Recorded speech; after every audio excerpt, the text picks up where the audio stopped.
احل لکم صید البحر، تمہارے لیے حلال کر دیا گیا ہے پانی کا شکار، وطعامہ، اور اس کا کھانا، متاعا لکم، وہ تمہارے لیے فائدہ اٹھانے کی چیز ہے، وللسیارہ، اور قافلے والوں کے لیے بھی۔ ظاہر ہے اب سمندر سے تو پانی میں اتر کے کوئی ہرن کا شکار تو نہیں کر سکتا، یا کوئی اور سبزی نہیں کہیں سے حاصل کر سکتا، تو سمندری شکار کرے گا۔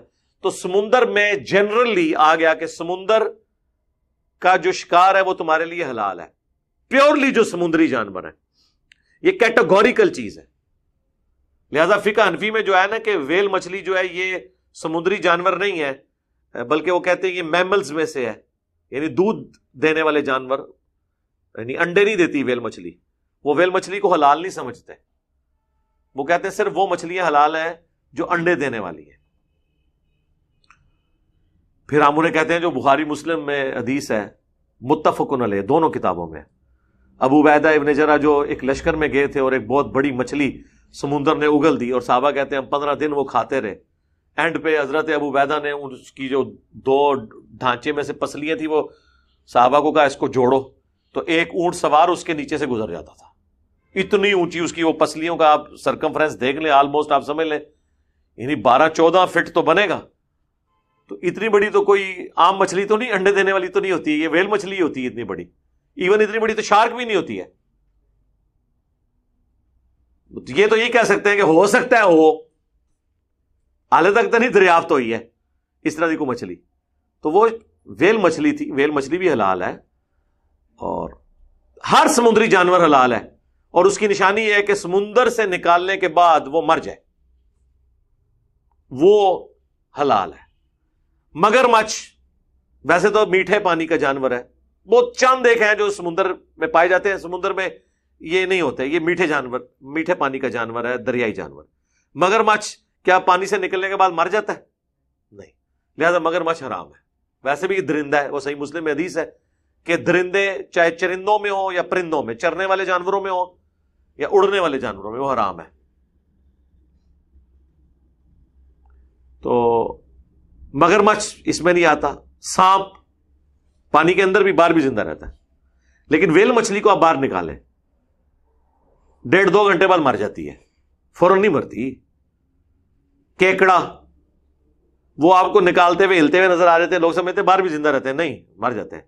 زندہ رہتے ہوں تو میرے بھائی یہ ملیشیا کے اندر اور انڈونیشیا میں، چائنا میں، انہوں نے پانیوں کے اندر کیوں وہ کیکڑے رکھے ہوئے ہوتے ہیں؟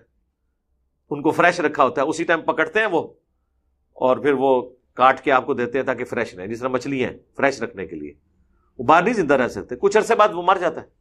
تو پیورلی جتنے بھی جانور سمندر کے اندر ہیں وہ سب کے سب حلال ہیں۔ اور آج تو سائنس ہمیں بتا رہی ہے کہ یہ سمندر میں اتنا جانور موجود ہے کہ ہزاروں سال تک بھی زمین پہ کوئی چیز نہ اگے اور انسان صرف سمندر سے کھاتا رہے، انسانیت نہیں ختم ہوگی۔ اتنا کچھ اللہ نے سمندر میں رکھ دیا، اللہ کی قدرت ہے جی، سب کچھ رکھا ہوا ہے۔ اور پھر وہ دیکھیں، وہ جو پالا ہوا ہے اس کو خوراک بھی اللہ دے رہا ہے۔ دیکھیں نا کیسا سائیکل چلا ہے۔ ویل مچھلی، ایک چھوٹی ویل مچھلی 500 کلو گوشت روز کا کھاتی ہے، 500 kg، اور پیسیفک میں، اٹلانٹک کے اندر لاکھوں ویل مچھلی ہیں۔ اس سائز کی ویل مچھلی ہے کہ یعنی جو بڑی ویل مچھلی ہے نا، 11 ہاتھی، افریقن ہاتھی ہو نا، ان کے برابر ایک ویل مچھلی۔ جی ہاں، اے پاکستانی ہاتھی نہیں، ہاں، جڑا ایک بھی تھوڑے کو نہیں سنبھالیا گیا تو وہ بھی ہائی کورٹ نے ڈیسیژن کر کے دیتا، جڑا چائنا، وہ جو سری لنکا سے لے کے آئے تھے ہمارے پرانے ڈکٹیٹر صاحب ضیاء الحق صاحب، 11 ہاتھی ایک ویل مچھلی، تو وہ کھاتی بھی گوشت ہے، جس طرح ہمارے علماء گوشت سے نیچے نہیں، صرف گوشت، چھوٹے سے بھی آگے کی بات جی، وائٹ میٹ کھاتی ہے وہ، تو ان کی خوراک کون پوری کر سکتا ہے؟ اچھا پھر یہ دیکھیں، وہ جو کھاتی ہے جس مچھلی کو، وہ مچھلی بھی تو کسی خوراک میں زندہ ہے نا، اس کی بھی تو کوئی خوراک ہے، اور جو اس کی خوراک ہے اس کی بھی آگے یہ چین کہیں جا کے تو ختم ہوتی ہے نا، وہ اللہ پہ جا کے ختم ہوتی ہے۔ انیشلی اللہ ہی دے رہا ہے نا ان کو، کوئی انسانوں نے تو سمندروں کے اندر کوئی فصلیں نہیں اگائی ہوئی ہیں، یا کوئی ہم تو نہیں کوئی خوراک ڈالتے وہاں پہ، تو سارا سسٹم چل رہا ہے. ایسی سی مخلوقات ہیں اللہ کی، اللہ تعالیٰ ان کو رزق دے رہا ہے، یہ اللہ کے کام ہے. سبحان اللہ وبحمدہ عدد خلقہ ورضا نفسہ وزنۃ عرشہ ومداد کلماتہ. آمین.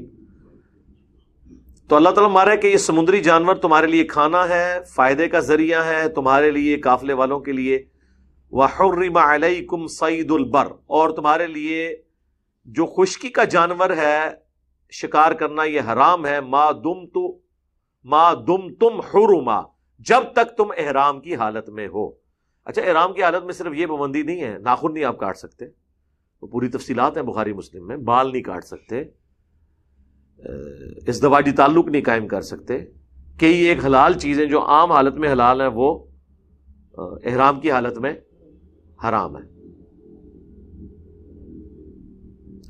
واتقوا اللہ، اور اللہ سے ڈرتے رہو. واتقوا اللہ الذی الیہ تحشرون، جس کی طرف تمہیں لوٹ کر جانا ہے. دھمکی ہے اس کے اندر کہ ایک نہ ایک دن تم نے اللہ کو جواب دے ہونا ہے. اللہم حاسبنا حسابا یسیرا. آمین.